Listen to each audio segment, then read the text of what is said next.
اور آپ ایک بیانیہ بلڈ کرتے ہیں کہ یہ لاشیں اگر یہ واقعہ اصل ہوتا تو یہ 1 نمبر پہ بات کرتے, ان کے 10 رہنما 10 نمبر نہ دیتے کہ جتنی لاشیں گری ہیں یا اتنی گری ہیں, کیونکہ یہ جھوٹ پہ مبنی بیانیہ تھا. اس لیے راہ فرار جو اختیار کی گئی اس سے بچنے کے لیے بار بار مختلف نمبر دیے جا رہے ہیں. اگر سچے ہوتے تو پوری پارٹی 1 نمبر پہ بات کرتی. اسلام آباد میں ناکام احتجاج کے بعد پی ٹی آئی نے من گھڑت پروپیگنڈے کا سہارا لیا. لاشوں کے حوالے سے پی ٹی آئی رہنماؤں کے بیانات میں تضاد ہے. اسلام آباد میں لاشوں کا پروپیگنڈا کرنے والوں کے پاس کوئی ثبوت نہیں ہے. جب کرم میں لاشیں پڑی تھیں اس وقت علمین گنڈاپور وفاق پر لشکر کشی میں مصروف تھے. کاش اس وقت علمین گنڈاپور نے امن و امان پر توجہ دی ہوتی تو آج یہ نوبت نہ آتی. وزیر اطلاعات عطا تارڑ کا قومی اسمبلی میں اظہار خیال. عطا تارڑ کو فلور ملنے پر اپوزیشن کی نعرے بازی. ڈپٹی اسپیکر کا نعرے بازی پر اظہار برہمی.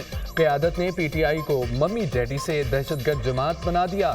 عرفان صدیقی کی کھل کر تنقید. ملکی سلامتی داؤ پر لگانے اور پروپیگنڈا کرنے والوں کے خلاف کارروائی ہونی چاہیے. یہاں ایک طبقہ ایسا ہے جو ملک کی سلامتی کو نقصان پہنچا رہا ہے. اس طبقے کو ہم پاکستان دوست تصور نہیں کرتے.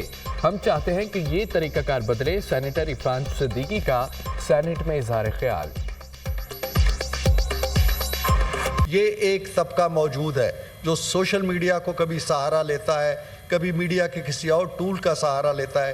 ان کو ہم پاکستان دوست تصور نہیں کرتے. ہم اس کو یقینی بنائیں گے کہ جہاں وہ سلسلے ختم ہوں وہاں ایک پرامن احتجاج کے لیے پرامن طریقے سے, مہذب طریقے سے جو لوگ بات کر رہے ہیں ان کی بات سنی جائے, ان کی آوازوں کو نہ کچلا جائے اور وہ کلچر عام نہ کیا جائے جو پاکستان کا, جمہوریت کا اور ہمارا کلچر ہے. جی ایچ کیو حملہ کیس میں 9 ملزمان پر فرد جرم عائد. شیری مزاری, راشد حفیظ, خادم حسین کھوکھر, ذاکر اللہ شامل. مہر جاوید, منیر, طاہر صادق اور عظیم اللہ خان بھی فرد جرم عائد کی گئی ہے. شاہ محمود قریشی, اجمل صابر اور سکندر زیب پر فرد جرم عائد نہ ہو سکی. اڈیالہ جیل میں جی ایچ کیو حملہ کیس کی سماعت. ملزم شاہ محمود قریشی, اجمل صابر راجہ, سکندر زیب کا فرد جرم کی شیٹ پر دستخط کرنے سے انکار. ہمارے خلاف ثبوت ناکافی ہیں. ہماری 265D کی درخواست پر پہلے سماعت کی جائے. درخواست پر فیصلہ آنے کے بعد فرد جرم شیٹ پر دستخط کریں گے. ملزمان کا موقف. کیس میں کل 98 ملزمان پر فرد جرم عائد ہو چکی ہے. مسلسل غیر حاضر رہنے والے 23 ملزمان کی ضمانت منسوخی کی درخواست پر نوٹس جاری. علی امین گنڈاپور سمیت 23 ملزمان کے ناقابل ضمانت وارنٹ گرفتاری برقرار. سماعت کے دوران بانی پی ٹی آئی کو عدالت میں پیش کیا گیا. کیس کی سماعت 19 دسمبر تک ملتوی. ڈیجیٹل نیشن پاکستان بل 2024 قومی اسمبلی میں پیش.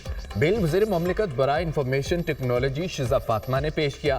بل کے تحت 17 رکنی قومی ڈیجیٹل کمیشن تشکیل دیا جائے گا. کمیشن کی صدارت وزیر اعظم کریں گے. چاروں صوبوں کے وزرائے اعلیٰ, وفاقی وزراء, FBR نادرہ چیئرمین حصہ ہوں گے.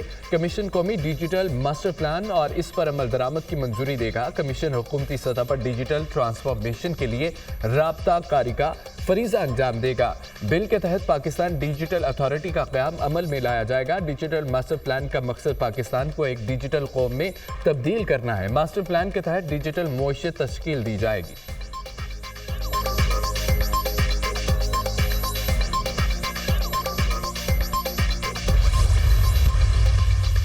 پنجاب اسمبلی میں ارکان کی تنخواہوں میں اضافے کا بل منظور. ایم پی ایس کی تنخواہ 76,000 سے بڑھ کر 4 لاکھ روپے ہو جائے گی. صوبائی وزراء کی تنخواہ 1 لاکھ سے بڑھ کر 9,60,000 ہوگی. اسپیکر پنجاب اسمبلی کی تنخواہ 1,25,000 سے بڑھ کر 9,50,000 ہوگی. ڈپٹی اسپیکر پنجاب اسمبلی کی تنخواہ 1,20,000 سے بڑھ کر 7,75,000 ہو جائے گی. پارلیمانی سیکرٹریز کی تنخواہ 83,000 سے بڑھ کر 4,51,000 ہوگی. اسمبلی سے منظوری کے بعد گورنر پنجاب بل پر دستخط کریں گے. وزیر اعلیٰ خیبر پختونخوا علی امین گنڈاپور کی اڈیالہ جیل آمد. بانی پی ٹی آئی سے ملاقات کی اجازت نہ ملی. علی امین گنڈاپور اڈیالہ جیل کے باہر سے واپس لوٹ گئے. عدالتی حکم کے باوجود وزیر اعلیٰ کو ملاقات سے منع کرنا توہین عدالت ہے. حکم عدولی پر عدالت سے رجوع کریں گے. صوبے کے وزراء اعلیٰ کی تضحیق پورے صوبے کی تضحیق ہے. بیرسٹر سیف کا رد عمل.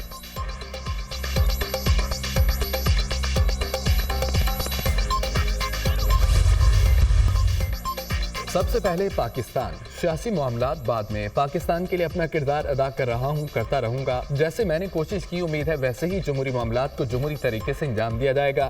سینیٹر فیصل واؤڈا کا ٹویٹ لکھا۔ وزیر اعظم اور بلاول کی ملاقات، مولانا کے مسئلے کے حل کے لیے کوشش کی۔ ایم کیو ایم باپ کی نمائندگی اور پی ٹی آئی سے بات چیت اور دیگر امور پر کوشش کی۔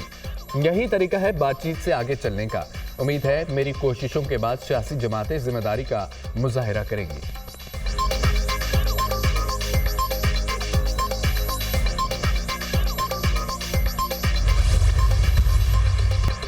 وزیر اعظم کل 3 روزہ سرکاری دورے پر مصر روانہ ہوں گے۔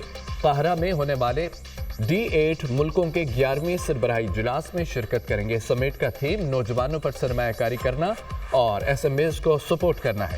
وزیر اعظم D8 کے نظریات کے لیے پاکستان کے مضبوط عزم کا اظہار کریں گے۔ شہباز شریف مشرق وسطی میں قیام امن پر زور دیں گے۔ وزیر اعظم کی عالمی رہنماؤں سے 2 طرفہ ملاقاتیں بھی متوقع۔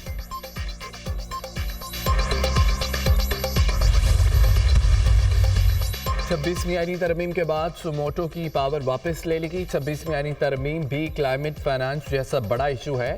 ہم ٹرک کی بتی کے پیچھے لگے ہوئے ہیں۔ پاکستان کو ماحولیاتی تبدیلیوں جیسے چیلنجز کا سامنا ہے۔ ماحولیاتی ایمرجنسی کے لیے مربوط حکمت عملی بنانا ہوگی۔ 7 سال میں ماحولیاتی تبدیلیوں کے حوالے سے کوئی کام نہیں ہوا۔ عدالتوں نے ہدایات جاری کی لیکن گراؤنڈ پر کچھ نہیں ہوا۔ کلائمیٹ فائنانس ہی کلائمیٹ جسٹس ہے۔ کلائمیٹ ڈپلومیسی پر جلد کام کرنے کی ضرورت ہے۔ لگتا ہے کہ حکومت کے پاس اتنے پیسے نہیں۔ پاکستان دنیا کا 8واں بڑا ملک ہے جو موسمیاتی تبدیلیوں سے متاثرہ ہے۔ جسٹس منصور علی شاہ کا تقریب سے خطاب۔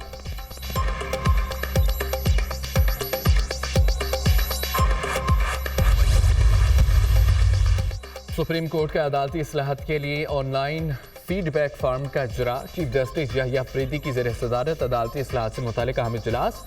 عدالتی اصلاحات، آئی ٹی انفراسٹرکچر میں پیش رفت کا جائزہ، کیس مینجمنٹ، تربیتی پروگرام، فیڈ بیک میکانزم کے قیام کا بھی جائزہ۔ اصلاحات عدالتی نظام میں تبدیلی لانے کے لیے ہے۔